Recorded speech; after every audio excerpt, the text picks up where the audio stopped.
the third thing you said was you were also going and trying to raise some money, or you did raise some money shortly after, kind of had these conversations and building the product. How much did you raise, and generally, like, how easy or difficult was it to raise that first round? The first round for us was actually very easy. And I never want to say easy because like fundraising is like, can just be like consistent face punches. But for us, this was pretty easy. And I'll attribute that like entirely to my co-founder. So we raised from Ali Partovi's Neo fund. They have this network of engineers and they do like pre-seed, seed. I think the world of him and of Neo.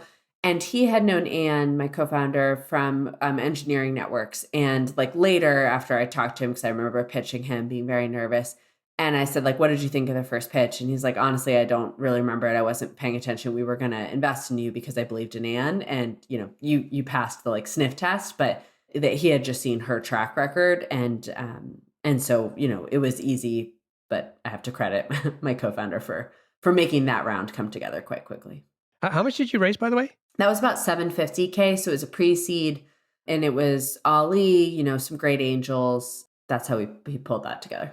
I was watching a video with you and Hunter Walk, and he's another investor in the company, but he didn't invest in the first round, and made it very clear how much he regrets not having invested earlier. Can you just help us kind of understand, like, that's kind of a good example of an investor who kind of eventually saw the opportunity, but at that early stage, he had some concerns that were holding him back. Can you just tell us about that? Totally. And I can kind of paint the picture because that was our seed round that he put a small check in, but, passed on leading and has since bought up and has been a wonderful investor. And I think the world of Hunter. So in no way is this me talking bad about him.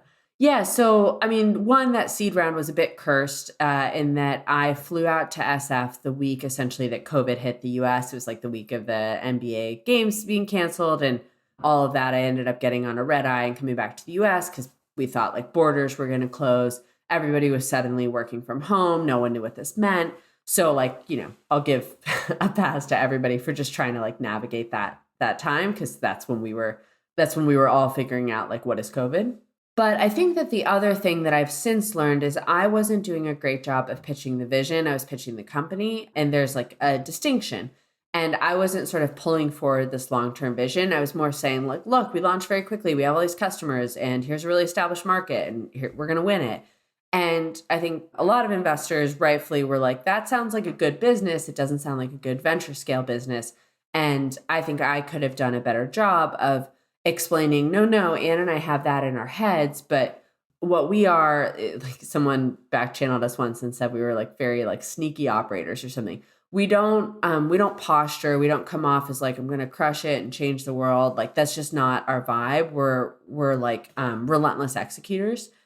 And so I think that some of that, I just didn't understand kind of how to translate that like builder me into fundraise me, not in an inauthentic way, but just in a way that was explaining like, it's not that I lack ambition. It is that I am also very good at executing. And so figuring out that balance, I think, was something that wasn't nailing when I pitched Hunter, but he's since been able to see the executor us and been like, oh, I get it. Like they might not come in, flashy, but like they will just kind of like put up wins consistently.